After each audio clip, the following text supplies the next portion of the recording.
like yours will surely come my way. Hey, hey, hey. Every day seems a little longer. Every way love's a little stronger. Come what may, do you ever long for true love from me? There you going, baby. Here am I. Will you left me here so I could sit and cry? Well, golly gee, what have you done to me? Well, I guess it doesn't matter anymore. No,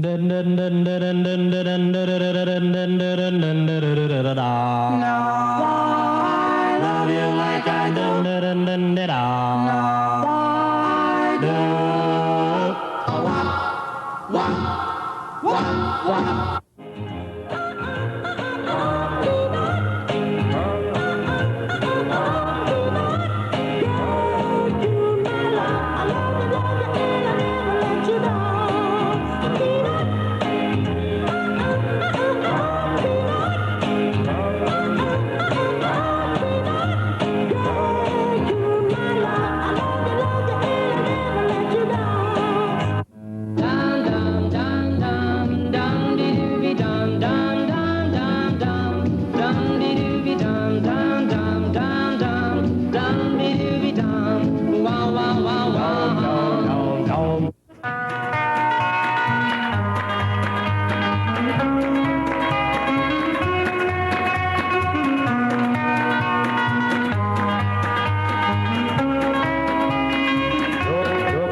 Hello again, and welcome to Cars and Us. Today we're at Pound Ridge, the Pound Ridge Town Park, and that's in Westchester County in New York State. And we're attending the third annual PBA, Pound Ridge PBA show. And of course, it's a charity event. The money goes to the local cancer society, put on by, as I said, the local PBA members. And it's at, as I said, a town park, which is really a real special location. Can accommodate probably 300 cars. It's green pastures. It's a real beautiful site. It's a great day for a car show. Weather's been good the previous days, so it's nice and dry over here, and the field is nice and dry. I think behind you, you'll take a look at some of the cars that have come here so far, and it's early on. It's only about 10 o'clock in the morning, and they've got quite a turnout thus far. So they anticipate 150 or 200 cars. Yeah, they gave away a nice goodie bag with some nice dash plaque in it, and behind me you see a lot of the trophies that they're giving out. Real nice trophies they had made, and various sizes. And all different classes. They have about 15 different classes. So it's going to be a very special day, and I'm certain that they're going to raise a lot of money for their charity. And we'll get a chance to talk to as many people as we can. So stick with us for the next 30 minutes. I'm in an area that's designated and roped off for motorcycles. With me are Glenn and Wayne. They own two of them, but actually their families own some of the bikes, and relatives and friends, and so we're going to talk to Glenn and Wayne. Guys, welcome to the show. Thank you very much. Nice to see you over here. And bikes are really beautiful bikes. I guess we'll talk to you first and tell us about your bike first. All right. Well, I have a 05 custom chopper. Build a lot of things from scratch. Gas tank, oil tank, fenders, handlebars. Everything's handmade from scratch. Straight metal. Now, did you build everything? What workmanship did you do on it? The whole thing? Yeah, everything but the motor and the frame. Pretty much everything. Some bolt-on things, but for the most part, the gas tank was from flat metal. Carved out of flat metal. The oil tank, same thing. How about paint? Paint we did. Both me and him worked on paint. Yeah. That's terrific. Yeah. So we pretty much did the whole bike except build the motor. All right. When you had the motor done, anything special? No, it's just a TP engineering motor, 114 cubic inch, and you just buy it and you bolt it on. All right. If the bike, obviously you've never raced a bike, but if it were to go on a track, approximately what times do you think it would turn? Geez, I don't even know. Quarter mile is probably somewhere in the 11, 12. So it's a pretty fast It's street bike. almost 120 horsepower. Yeah. So it's that's a lot. pretty good. What does it weigh?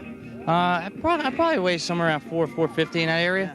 It's Really nice. How about the chrome and the other details you did on it? a lot of things were chrome. Some things were polished aluminum. Now you had to send them out.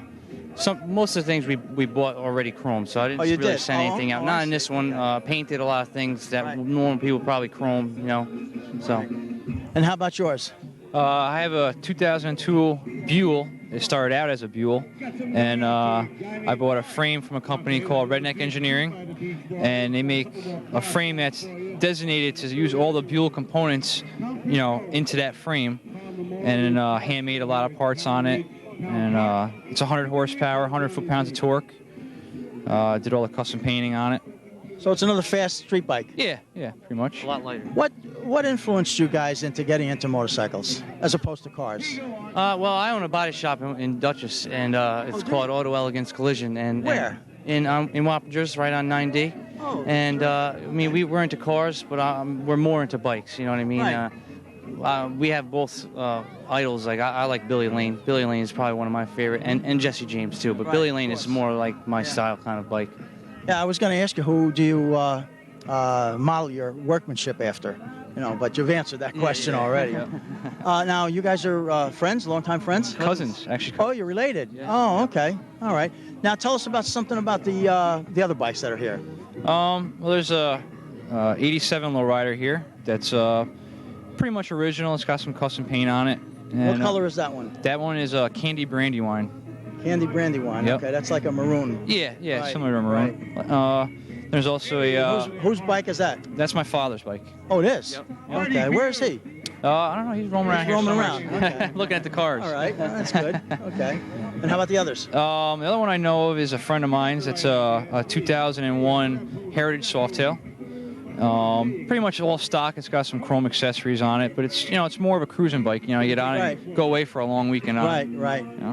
A road bike. Yeah, touring. Now, yeah. how about this gold one, this metal flake gold? This That's gold mine. metal flake. That's my That's bike. yours. Yep. Oh, wow. Okay. You didn't describe it well enough, because that's really what caught my eye right away. The color is nice. What color is that? Is it like a PPG color or a House of Actually, Colors? House of Color makes the flake. What you do is you spray out a similar base, a solid base beneath that, and then you add the flake to the clear coat, and then put on as many coats you want to get it covered, to your likings, and then just clear over top of that. You guys seem very knowledgeable, but you look very young. What's your age? I'm 34. I'm 28. You are. Yeah. So you must have started out real young. Yeah, we just actually started a business. It's called Eastside Choppers. That we just got the business all rolling. Good. So yeah, we're gonna be going building some bikes. And now that's in Wappingers? Yeah, same building. Yeah, we do body shop and that. So. Oh, it's Just a combination. Yeah, well, I got a separate business name for the bikes and a separate body shop. So we'll be going. Do you have a website? How about if anybody wants to get in touch with you? I mean, while I got you on here, I might as well plug you. It'd be good right now. The website we're starting, we didn't get it done yet, but it's 845-297-9799. And you guys do basically everything. Yeah. Everything. How did you learn all this? Who taught you?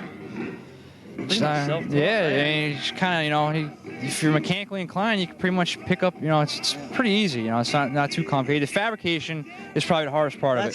That's what I mean. It's very time consuming, but it's trial and error, you learn from your mistakes and you just keep going forward.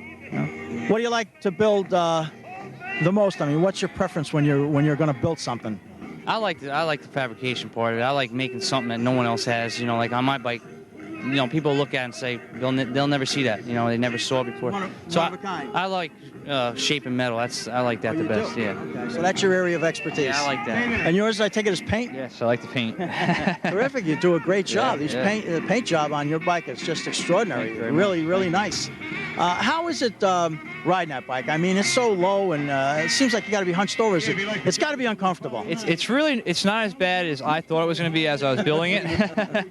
I used to race motocross, so I used to getting beat up pretty good. Oh, okay. But really, it's not bad. You're in an attack position. It's comfortable, and yeah, but how long is it comfortable for? Half an hour? I don't know. It's not bad. It's not as bad as I thought it was going to be. You can do a pretty long ride on it. You guys go on the runs? Do you go to what's the big one down in Daytona? Do you go down there too? Yeah, Bike Week. Yep. Yeah. We're gonna be doing. I go to Laconia every year. That's the other one. I was just going to mention that. Yeah, in New Hampshire. New Hampshire. Yeah. That's nice. Yeah. We're gonna try to make Daytona this year. Are you? Yeah. Now, will you actually ride the bikes down here? Nah, we'll try. Trail them down. Oh, you do? Yeah. That's a long ride. Yeah. Too long, huh? Yeah, it's real long. Hopefully 4 bikes, 2 bikes each, so we get a couple different Oh, I styles. see. Oh, okay. That's It'd be good. hard to ride 4 bikes. Now, they get thousands of bikes down here, don't they? Oh yeah, hundreds of thousands. Yeah. I mean, through the course of the week, you probably get like 200,000 or 400,000 bikes. Wow. Yeah, it's crazy. And that's a week long? It's a week. It starts on a Saturday and goes to the last Sunday, the following Sunday. Yeah. Do you get into the track at all? Do they let the bikes into the Daytona track at all? Not really. Outside? No, pretty much. Just outside. During Bike Week, they have. Last year they had Spring Break running the same time as Bike Week, but you have the Supercross, Daytona Supercross goes on that week. They have the Super Bikes down there the same week, racing. It's a good event. So that's got to be a fun week that you guys look forward to all year. Yeah, absolutely. Yeah, I can't wait to go there this year. This year should be a year we both can enjoy. Yeah. Again, I'll let you give your phone number. If anybody wants to get in touch with you and have you do some work, some fabricating, which you're going to do, and you're going to do the painting on it. Sure, it's 845-297-9799. Anything else? I think that's it. Just give us a call and we'll build you your dream. Okay. And, well, you know what? Before I end, when you say build, now, let's talk a little price. Can you build something for a reasonable price so that, Yeah, that's what we were talking about when we started doing this. Like, we want to build bikes that are affordable for the average person, not these $150,000 bikes that people can only look at, So. All right, when we say affordable, give me a number. Like mine. We probably price mine somewhere around $35,000. Where if you went to OCC, that bike would probably be 50, 70. Yeah. Well, now you're paying for the name. Yeah, exactly. But our name will be out there someday too. Well, that's good. You know what? You're young enough. You have a lot of time ahead of you, and I wish you all the best of luck. Thanks a lot. All right. Great. And if anybody calls me, Thank if you they very forget much. your number and they call me, I'll certainly put them in touch with you. Great. Thank you. And just drive safe and be careful. Okay, we will. Thanks Thank a lot. you. A couple of weeks ago, I received some email from a fellow that I really didn't know at the time, but we had found out we had some things in common, and he does watch the show. And I found him today, John Iannuzzi from Armonk, New York, and he's got a real classic 1955 Pontiac convertible. John. How are you? Good to see you. Nice to meet you. I appreciate the email, and Pleasure. I appreciate you watching the show. It's guys like yourself that make the show. I mean, it's not me. It's about the owners and the cars. Great show, great cars. And that's it. It's a memory lane trip. Yeah. For us. Absolutely. That we can look back on but it's great to own something like this. I always had convertibles. I had a lot of convertibles, and I always love a convertible. It's an eye catcher. Yeah. And especially nowadays with a car like this, I mean, you don't see too many 55 Pontiacs around. Yeah, it's a relatively rare car. And the red and black combination is very unique in itself. Striking. Yes, absolutely. This was my old school colors. Oh, really? Well, back in when I first started high school in Washington Irving and Tarrytown, this was the crimson and black. It's great colors. Yeah, great terrific, colors. Terrific. Yeah. Car brings back a lot of memories because my dad had a 55. Wasn't a convertible, but he had a 55. And then when I started getting into old cars, I always wanted to get a 55 because of the nostalgic value. Sure. And then in 1981, I found this one. As far as value, though, John, I have to tell you, you picked when you pick a convertible, that's top value. Yeah. Convertibles, if the top goes down, the price goes up, is what That's they right. always say. And I had some other cars. I actually had about 8 or 9 cars at one time, going back to a 28 Ford up to a 63 Bonneville. Mm-hmm. But then I just, too many cars, grew tired of them, sold some of them, gave some away, and ended up with this one and the 31 Chevy as the cars I'm going to keep. I know you said you had a couple. Now, what's the 31 Chevy like before we get into this? 31 Chevy is about the same condition as this one. I got that car in 1975 and did a lot of work to it, both mechanical and cosmetic. Again, it's a driver rather than a show, but it's an eye catcher from 5 feet kind of thing. But I would never have it judged because I use it to go to the store and. Well, like we talked before, it's owning them and driving them, taking them out, letting other people appreciate them. Yeah. You know, I mean, that's really what it's all about. And when you're out in a convertible, the wind blows through your hair, even though my hair is getting less and less. Get a little thin after a while, you know. But it's great. It's a great feeling. It's a lot of fun. So tell us about this car. Is it any special options in here that you'd like to mention? The things that are special on the car are the Continental kit, which was sold as an option in 55. Sure. They only sold about 600 of them, so that's a relatively rare option. And the wheel covers, which are wire wheel covers, were also an option, also extremely, extremely rare. And expensive. And very, very expensive. I got them in 1982, and I actually had 3 sets at one point, and then other Pontiac guys needed sets, so I sold them to them. But then it has bumper guard, master bumper guards, that kind of stuff, it came with air conditioning, although this car doesn't have air conditioning. But the car didn't look like this when I got it in 81. How about power steering? That's power steering, standard brakes. Yeah. I just had to put a new wiring harness in because the old wiring harness was falling apart.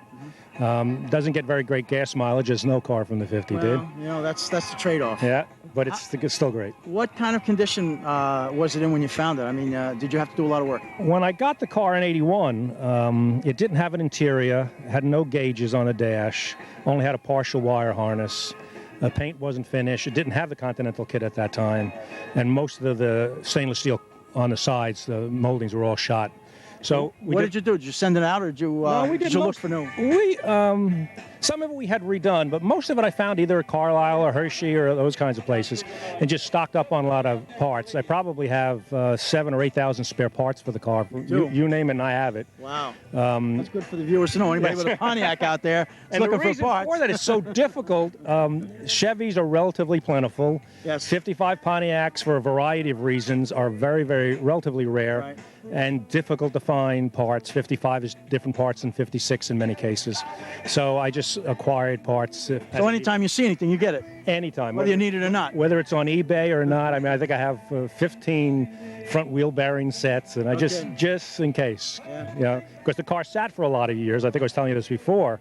When I got the car in 81, just a quick story, I was on a train going from Great Neck into the city to go to work, and out of the corner of my eye I saw this red and black convertible drive by. And that weekend I went down and tracked it down, just literally going door to door in College Point, New York, which is where I got it.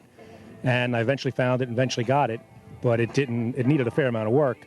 And we did a fair amount of work from about 81 to 86. 87, I had a new interior put in, back to original specs.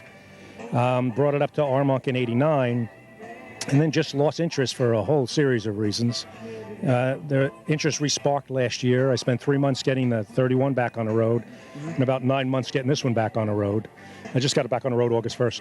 John, did you do any of this work yourself, or did you have to send it out? I did the paint. One of my friends did. I did most of the mechanical work myself. Rebuilt a starter, generator.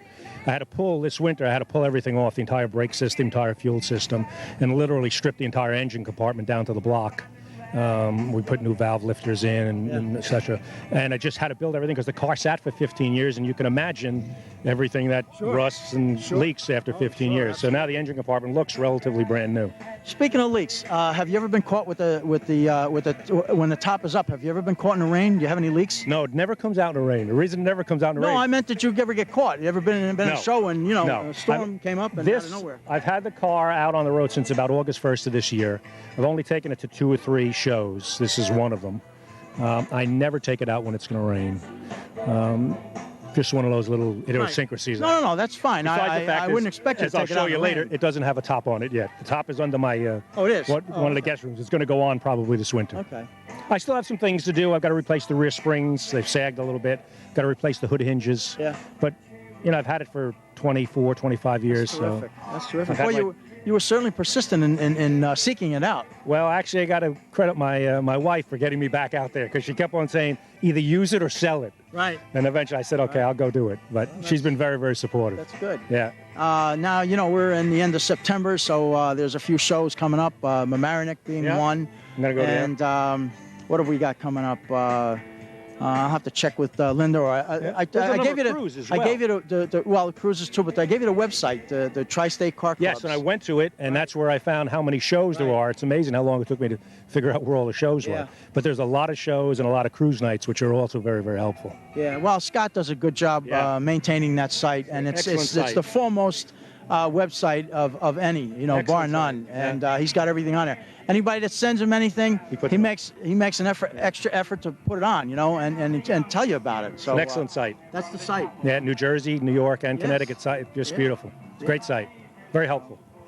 Well, John, it's been a pleasure. Dennis, All my right. pleasure. Good luck with the car, Thanks and a we'll lot. see you soon at one of the. See you at another show. Right, for sure. John, care. thanks so much. Thanks a lot. Revival Show, exclusively on 103.9 WFAS.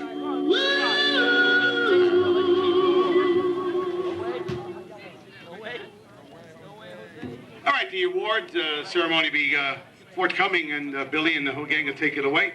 And you're on, guys. Good. Here you go. Bill, you got to do it back here, baby. Can't. It goes just so far. In fact, you might be able to. Hold on.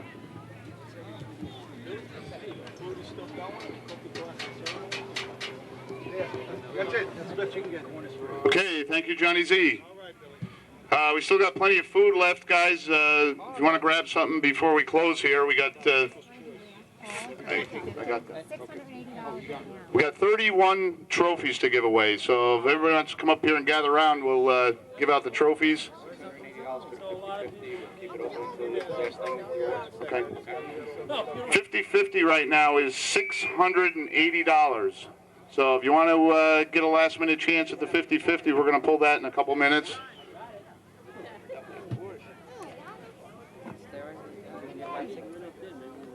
Go get Daddy.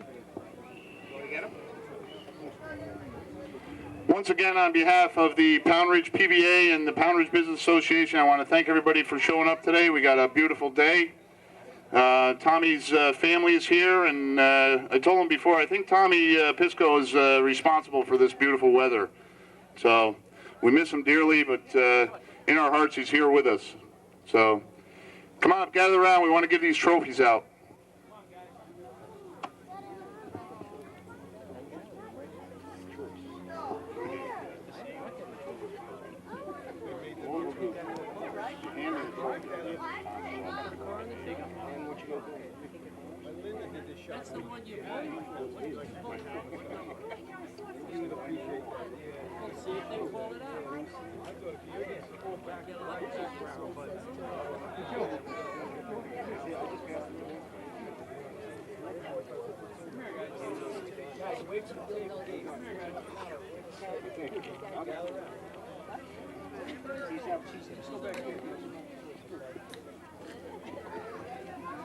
Okay, let's start with today's People's Choice.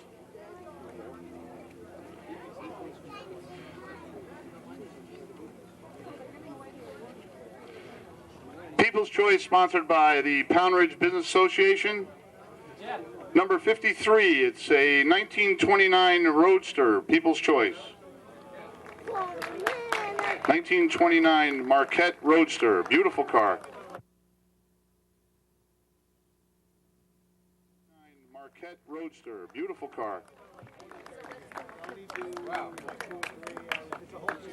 Make room on your shelf. Work our way up. We start right at the top. Right at the top. All right.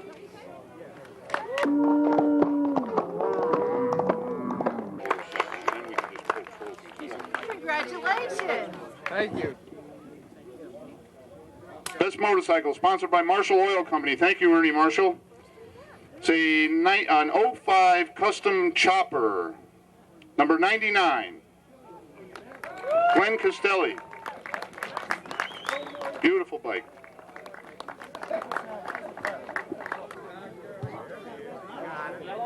This restoration.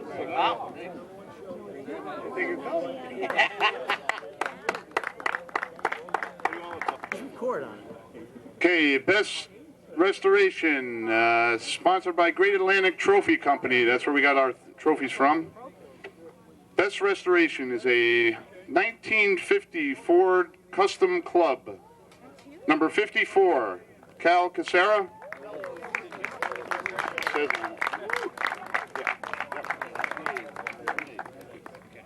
Great car, great car. Okay, we still need this. That's where. Yeah, what are we doing? This one's done? This one. If they're done, we're upset.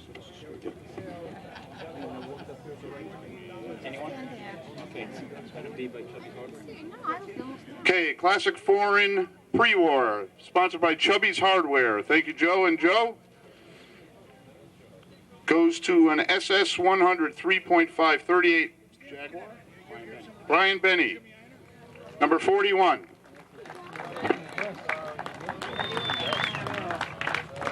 want the driver with you? Got it. All right. Thank you. You go in about. Beautiful. We're going for value clean.